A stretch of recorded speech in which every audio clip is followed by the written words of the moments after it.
John and Kenny of Big and Rich developed a group called the Music Mafia, and the Music Mafia is very much a part of this label. They exist independent of this label, but they're all around us, and their criterion is you have to be able to hold court by yourself.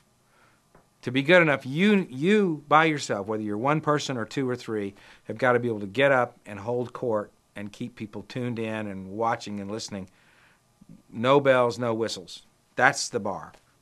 And if you can't do that, then you shouldn't be an artist. First and foremost, you got to have a great voice, a compelling voice. It doesn't have to be, classically trained. It doesn't have to be correct, but it's got to be right. I mean, you were out with Mick Jagger. Is his voice correct? No. But is it right? Hell yeah. Look at his career. So you've got to have that delivery vehicle that people tune into and go toward, not away from.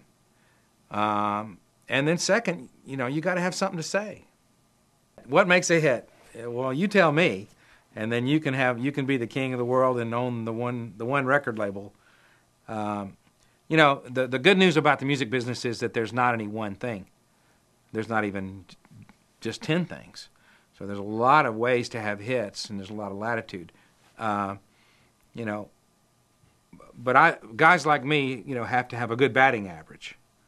And I think what enables me to have a good batting average is I can recognize a melody that's a hit melody. I can recognize and appreciate a lyric that's compelling to the ears. I can recognize a voice that has a tone about it, a tonality about it, that will bring people in, not push them away. And I know something about wrapping music around those three elements that enhances the song and the voice and doesn't get in the way. Well, the opportunities for artists in the new media area are huge, and they should be taken seriously. And what the artist has to do, when an artist has made their own music in their garage, on their Pro Tools, for nothing, with their buddies, they've got to somehow objectify or find someone to help them objectify and listen to their music and compare it to what's up in the mainstream and decide whether it really competes or not. And if it does, then you got. Well, even if it doesn't, if it doesn't, then you have the option of saying, well, it doesn't really compete with what's going on now, but it's really good. I'm going to put it up and market myself, and I'm going to develop a scene. I'm going to develop a following, and that becomes attractive to major labels when they look at trying to help you figure out how to record your second album.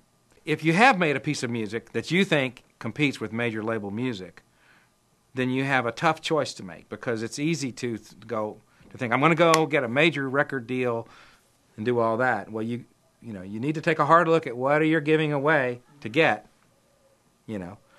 And if you can keep yourself alive, if you've got a way to go, if you're gigging and you have a following and you can put your music up on your own website and it starts going, and you're making good money, and you keep going and grow it, then when you go to make a deal with a major label, you've got a lot more clout, and you can make a deal that makes a lot more sense for you, the artist, because you're not asking the label to spend the $1 to $2 million that it's going to take to get you to that level. Mm-hmm.